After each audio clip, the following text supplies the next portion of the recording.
¿Cómo es posible que los trabajadores de Amazon estén siendo explotados si su jefe tiene más dinero del que podría gastar? No lo sé. No me entra en la cabeza. Les podría triplicar el sueldo a todos sus trabajadores Jeff Bezos y su fortuna no se vería mermada en lo más mínimo.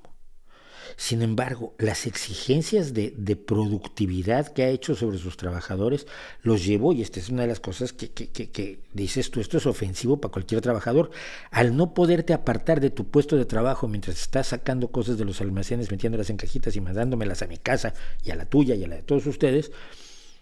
Los trabajadores orinaban en botellas de plástico, en las botellas de plástico del agua, porque no les daban permiso de tomarse 5 o 10 minutos para ir al baño.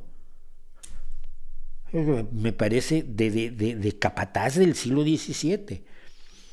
Y esta es una de las razones, una de las causas por las que los trabajadores de Amazon se han sindicalizado finalmente. Luego algunos trabajadores de tiendas de Apple han empezado a sindicalizarse. No es lo mismo ser ejecutivo de que trabajador de.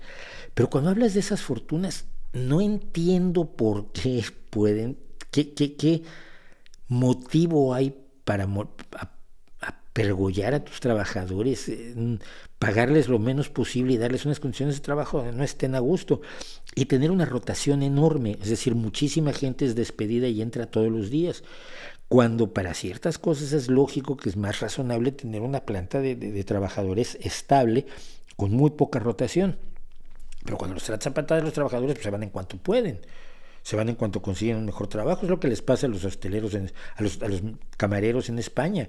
Ahora la hostelería española enfrenta el verano y no encuentra suficientes camareros. Como dijo Joe Biden, páguenles más.